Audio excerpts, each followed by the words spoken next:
Ever felt like you are wearing a name tag that someone else slapped on you? One that says not good enough, or perhaps failure, or just average. It's like getting a gift labeled do not open. Now that's really confusing and completely unfair.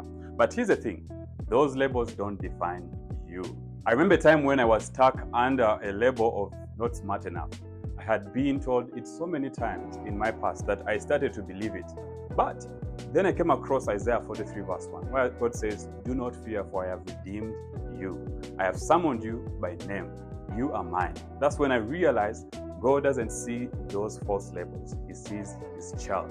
I have worked with a number of boys and men weighed down by labels that others or even themselves have put on them. I love this quote by Timothy Keller. It says, if our identity is in our work rather than Christ, success will go to our heads and failure will go to our hearts.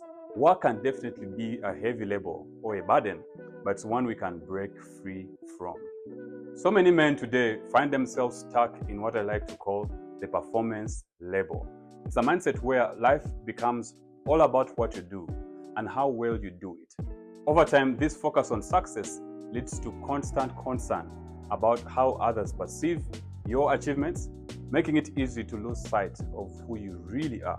So how do you rip off those false labels? First, recognize that those labels did come from God. Romans 8:15 says the spirit you received does not make you slaves so that you live in fear again.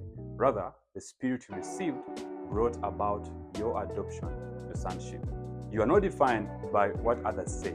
You are defined by your Father, who calls you his son. Now, second, replace the lies with God's truth. Instead of failure, embrace redeemed. Instead of average, wear the label fearfully and wonderfully made.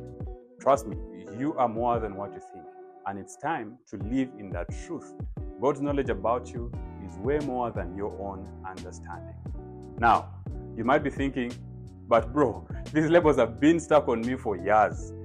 How do I just peel them off? I get it, it's not easy, but remember, it's not about your strength, it's about Jesus. Philippians 4:13 says, I can do all things through Christ who strengthens me. So you don't have to do it alone. Jesus has got you covered. Today, I challenge you to tear off those false labels and let God reveal the truth about who you really are. Remember, if anyone is in Christ, he is a new creation. The old has gone, the new is here. Let's step into our true identity, free from lies, and live out the life God intended. If this message hits home, drop a comment, share it with a brother, or reach out. I'm here to walk this journey with you.